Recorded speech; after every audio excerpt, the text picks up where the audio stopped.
¿Qué harías por encontrar un tesoro? Y si lo encontraras, ¿qué harías con ese tesoro? A veces pasamos el tiempo de nuestra vida en búsqueda de un tesoro o de algo que pareciera un tesoro, pero no podemos definir qué es. Hola Fer, qué bueno estar contigo otra vez aquí. Así es. Contentos otra vez aquí reunidos para escuchar lindas cosas de la palabra de Dios. Amén. Estamos en un tiempo lindo porque en el Espíritu conociendo muchas cosas de lo que Pablo nos habla en Corintios, carambas. Qué sabiduría, ¿no? Qué sabiduría.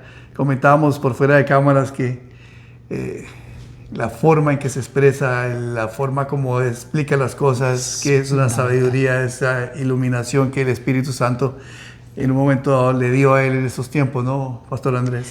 Sí, es increíble cómo el Señor a través de los siglos lo ha usado y lo seguirá usando como ese gran maestro para podernos enseñar tantas, pero tantas cosas de nuestra vida espiritual. Hoy vamos a continuar con nuestro estudio de 2 de Corintios en el capítulo 4 y nos vamos a concentrar en el versículo 7. Y ahí entonces vamos a encontrar otra riqueza, otra maravilla de la cual vamos a necesitar lo que ya habíamos estudiado del versículo 1 al 6. Recuerde que hay que ser inteligentes, ¿verdad, Fernando? Sí. Utilizar lo que ya hemos aprendido, y si usted necesita recordarlo, bueno, vaya y mire el coloquio otra vez, el anterior, y si necesita ver el anterior, y así sucesivamente hasta que se pueda conectar, y verá que de esa manera entonces usted se lleva esa riqueza para su casa. Sí. Percy, por favor, puedes leer entonces. Claro. Quisiera un poquito ambientar el coloquio de hoy, porque el capítulo 4 precisamente habla de los tesoros en vasijas de barro. Uh-huh. Un poquito ambientemos el contexto de qué tratas un poquito el texto, de qué habla de las tesoros en vasijas de barro y Pablo. Bueno, por eso hay que leer todo el capítulo anterior, todos los versículos anteriores, y él explica, del 1 al 6, explica todo ese tesoro. Y después entonces en el número 7 lo define, define ese tesoro como esa absoluta necesidad y nuestra sublime necesidad y sumisión a Dios, y que esa necesidad y ese tesoro está metido como en una vasija de barro porque es muy frágil. Pero entonces, ¿cómo así? ¿Cómo es eso en nuestra vida? ¿Cómo lo desmenuzamos? ¿Cómo lo ponemos en la mesa? ¿Cómo nos lo llevamos para la casa y lo servimos? Esa es lo que vamos a tratar de hacer hoy. Y lo interrumpo ahí porque seguramente algunos de ellos ya vienen con una pregunta. Pastor, ¿soy una vasija de barro? Soy una vasija de barro. ¿Así es? Correcto. Y entonces, precisamente lo que él empieza a describir y a contarnos sobre el capítulo es bastantes cosas de lo que nosotros verdaderamente somos como vasijas de barro, ¿no, Pastor Andrés? Así es. Entonces hay que tener mucha atención. Presten mucha atención porque recuerden que este coloquio es una charla, es la oportunidad de poder escuchar un mensaje de Dios. No pierda el tiempo en otras cosas. Usted puede invertir el tiempo en muchas otras cosas, pero cuando vea esto, póngale mucha atención, y si lo necesita volver a ver, repítalo las veces que sea necesario, porque se lo aseguro que el Señor le va a hablar, porque esto ha sido preparado, ha sido orado, ha sido meditado, y es el mensaje que el Señor envía esta semana. Y antes de que se me olvide, la pregunta de la semana fue una bomba. Yo mismo la hice. No la respondí intencionalmente. Todo el mundo me preguntaba, Pastor Andrés, ¿cómo defiendo mi fe? Bueno, no la voy a responder hoy tampoco. Se los voy a decir desde ahora. Vamos a responder otras preguntas que nos enviaron, pero vamos a ir construyendo el camino para poder llegar a contestar esa pregunta que es bastante profunda. Seguro. Bueno. Muy bien. Bueno, entonces vámonos derecho a 2 de Corintios 4, en el versículo número 7, dice lo siguiente el apóstol Pablo. Pero tenemos este tesoro en vasijas de barro para que se vea qué tan sublime poder viene de Dios y no de nosotros. ¡Qué fuerza!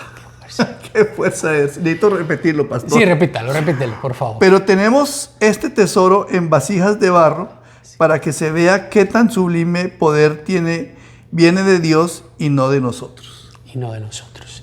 Sí, como todo lo de Pablo, ¿no? tenemos que ser muy inteligentes cuando leamos a Pablo, porque Dios le dio una revelación que se la da a muy poca gente para poder escribir de esta manera. Y por eso uno tiene que ir y leer las veces que sean necesarias, repetirlo las veces que sean necesarias para poder extraer todo ese contenido. Y aquí Pablo dice dos frases muy sencillas, que parecieran muy sencillas, pero que son totalmente profundas. Dice, pero tenemos este tesoro en vasijas de barro. ¿Cuál tesoro?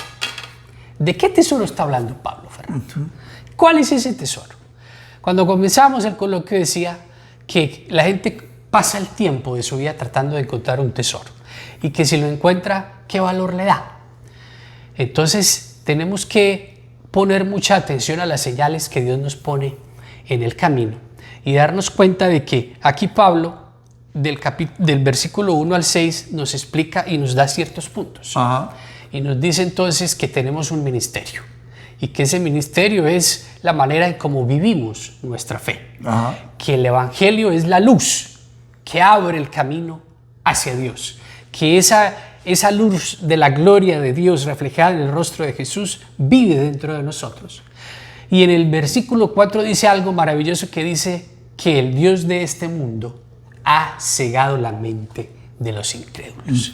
Y alguien me escribía y me decía, pastor, si yo he recibido la salvación, si yo ya he aceptado a Jesús en mi corazón, ¿ese versículo aplica para mí? Qué interesante la pregunta, claro, ¿no? Que sí. Interesante la pregunta. ¿Cuál es la respuesta? Bueno, más profunda todavía.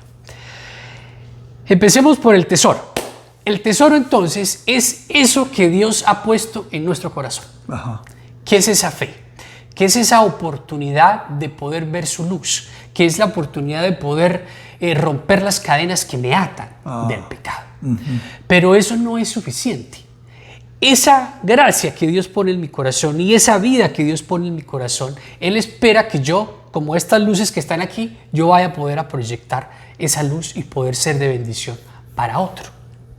Pero ¿qué ocurre en el proceso? Por eso Pablo lo explica y dice, es un tesoro porque dependiendo del valor, lo voy a volver a decir, míreme muy bien, dependiendo del valor que usted le dé a ese tesoro y de la posición y de la prioridad que usted le dé a ese tesoro en su vida, dependerá su capacidad para poder seguir creciendo en la vida espiritual y llegar a sentirse cada día más cerca de Dios. Claro, claro. Y entonces ese conocimiento de Dios pues va acercándonos más hacia Él y va, digamos, como avivando esa llama, ¿no? Dentro de esa vasija, ¿no? Como Él mismo explica acá. Increíble de la forma como lo dice, increíble la forma como lo explica, pastor. Definitivamente, que quisiera repetir algo que dice anteriormente y es que Él hizo brillar esa luz dentro de nosotros, ¿no? ¿Es parte de ese tesoro, pastor? Claro, claro, porque fíjate, cuando Pablo dice, fue Dios el que hizo resplandecer su luz en nosotros, significa que Dios vino y nos puso la mano encima y nos tocó, nos apartó y te dijo, Fernando, eres mío. Aquí está el tesoro de mi Hijo Jesús. Aquí está su gracia, aquí está su salvación. ¿La recibes? ¿Qué vas a hacer con ella? Claro. Dicho de otra manera, utilizando una analogía diferente a la de Pablo. ¿Qué haces con la verdad que Dios ha puesto en tus manos? ¿Qué haces con ese tesoro? Por eso, para poder entender ese tesoro y en vasija de barro, hay que entender que el ministerio, no solamente de nosotros, sino el de la iglesia, hace parte de ese tesoro. Claro, claro. Y es tan frágil como una vasija de barro. Sí. Fíjate que cuando el alfarero está haciendo la vasija, lo que esté haciendo, está blandito, ¿no? Sí. Bien blandito para poder moldearla. Claro. Y después lo mete al fuego. Ajá. Y en el fuego, ese fuego le da consistencia. Sí. Y lo pone duro. Pero sigue siendo frágil. Porque si usted lo deja caer o medio le da con un golpe muy durito, eso se crack. Claro. Se va a romper. Sí. De esa misma manera somos nosotros, si no ponemos atención a lo que pasa a nuestro alrededor. ¿Qué significa eso? No olvidemos que vivimos en una guerra espiritual, Fernando. Claro. Vivimos en una guerra espiritual todos los días. Todos nosotros, sin importar su nivel de fe, sin importar en qué ciudad, en qué país o en qué lugar del mundo vive, todos tenemos 3 enemigos. Esto es cristianismo básico. Todo el mundo debe saber que esos 3 enemigos son la carne, Satanás y el mundo. Y esos 3 enemigos son los que terminarán por separarme de esa luz de Dios si yo no tengo cuidado en cómo me comporto, en cómo vivo. Entonces, para responder la pregunta de la persona que decía que si yo ya soy salvo, y ese versículo califica para mí donde dice que el Dios de este mundo ha cegado la mente de los incrédulos. Sí. Ay, pastor, no entiendo, explíquemelo. Facilito.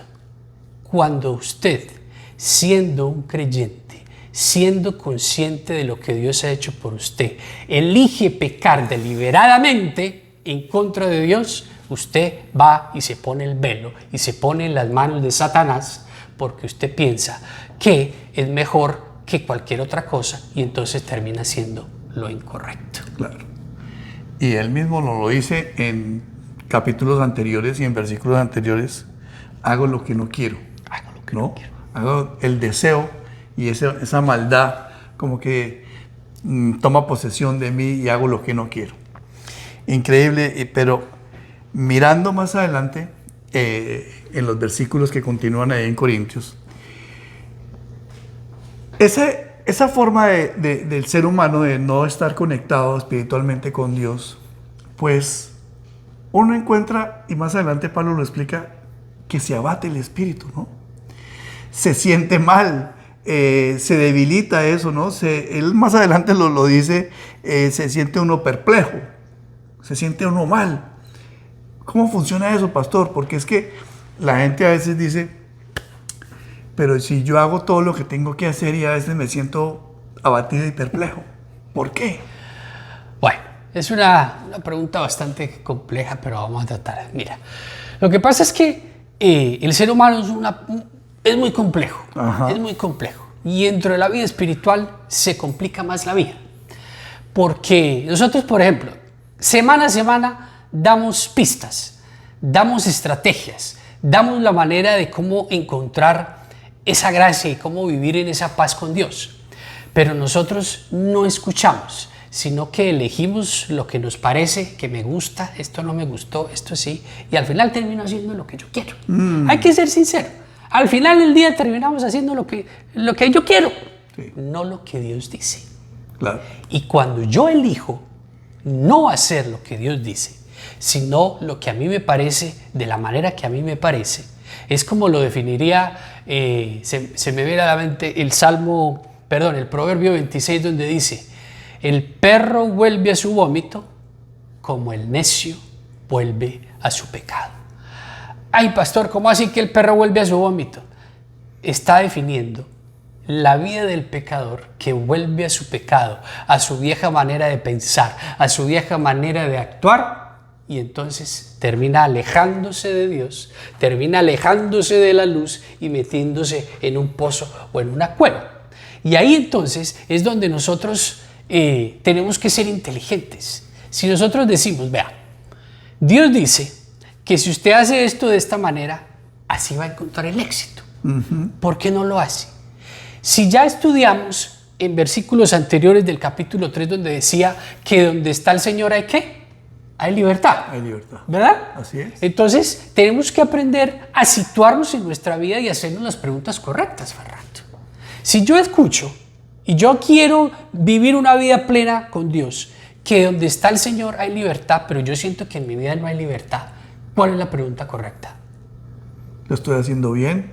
¿No? ¿Estoy haciendo lo correcto? ¿Estoy haciendo lo correcto? Ajá. O la Biblia lo define, donde está el Señor hay libertad, ¿estás tú donde está el Señor? Claro. O como lo definíamos en el coloquio, hace como 2 coloquios, ¿qué tanto de Dios hay en ti? Entonces, pretendemos seguir actuando de la misma manera y encontrar resultados diferentes. Ajá. Y eso no es así. Usted puede seguir actuando de la misma manera y pensando que porque tiene fe, que porque hace 2 o 3 cosas, entonces Dios va a sobrepasar lo otro. Eso no funciona de esa manera. Sí. Tenemos que cambiar. Entonces usted se para y dice, bueno, ¿qué es lo que estoy haciendo mal? Esto es lo que estoy haciendo mal, Señor, dame la iluminación, enséñame, ¿qué es lo que necesito entender? ¿Qué es lo que estoy haciendo mal? ¿Cómo lo tengo que cambiar? ¿Cómo lo tengo que hacer? Y de esa manera es que la vida comienza a ser diferente. Claro. En inglés hay una palabra que se llama encourage. La definición correcta es decirle a la gente que se puede, ¿no? Que hay forma de que uno pueda salir adelante. Porque, ¿qué sucede? Escuchando la explicación que usted nos da, pastor, uno pensaría como televidente ahí al otro lado de la cámara. Uno diría, pero yo trato y me cuesta trabajo en la carne, y me cuesta en el mundo, y me cuesta en esas 3 cosas que usted ahorita acaba de explicar. Me cuesta todas esas situaciones y no he podido, pastor, no he podido. Y una de las cosas que hemos hablado en los coloquios por mucho tiempo es: péguese a la palabra de Dios, manténgase conectado con la palabra para que Dios y en el Espíritu usted tenga una conexión más cercana, ¿no? Que, a ver, la gente seguramente dice, no, pero es que me cuesta trabajo dejar de pecar, me cuesta trabajo entender lo que ustedes explican.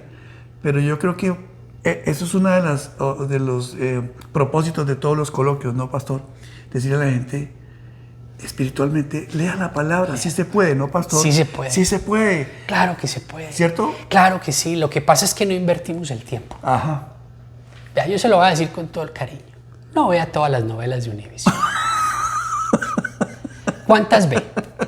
Yo no le estoy diciendo que no vea la novela. Pero si usted invierte 2, 3 horas sentado en un sillón viendo un televisor, pero para ir a leer 5 minutos, sí. No, es que me duermo, pastor, no puedo. Ahí lo que le estoy diciendo, ese tesoro, ¿qué está invirtiendo en ese tesoro y cuál es su prioridad para que ese tesoro crezca y usted lo pueda utilizar?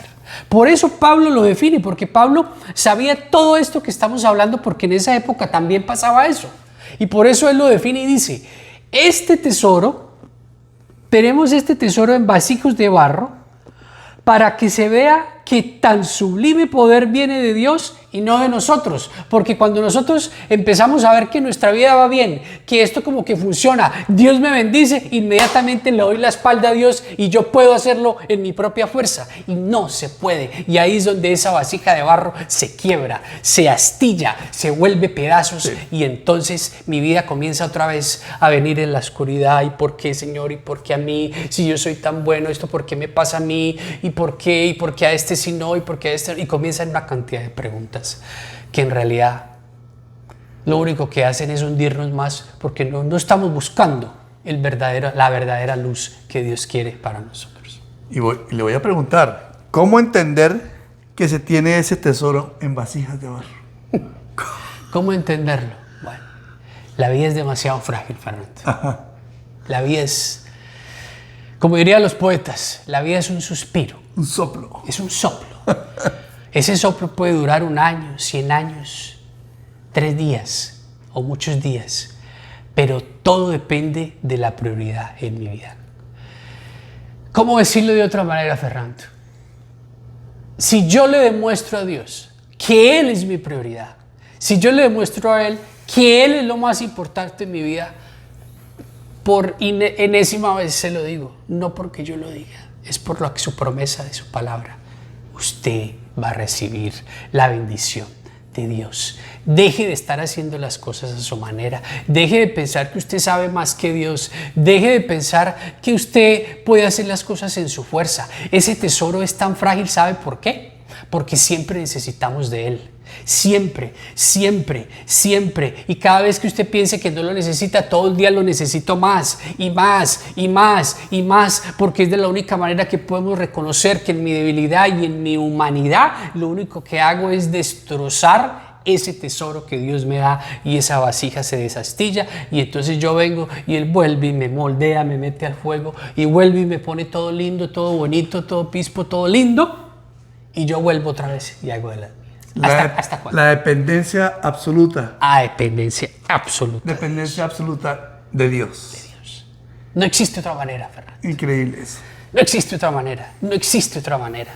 Pero cuando pensamos que es que somos muchos, que eso no se puede. Claro. Y lastimosamente, como decíamos al principio, el ser humano es muy complejo. Sí. Pero cuando usted se rinde a los pies de Dios, a través del Espíritu, Él nos enseña. Quizás a veces no sea muy fácil, Fernando, ¿verdad? Porque cuando nos mete a ese fuego, duele. Duele mucho. Duele mucho. Pero sabe que ese dolor no es malo, porque cuando usted siente que le duele, es que está creciendo, es que está madurando, es que está yendo en la dirección correcta. No podemos pretender seguir haciendo lo mismo y llegar a un lugar diferente. Tenemos que cambiar la estrategia, tenemos que cambiar la manera de hacer las cosas y solo existe una, que es a la manera de Dios, porque ese tesoro se cuida bajo las leyes y los mandatos divinos. Absolutamente eso, Fernando.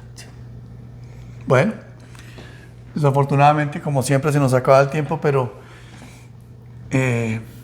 algo clave que me quedó de todo este coloquio escuchándolo a usted, pastor.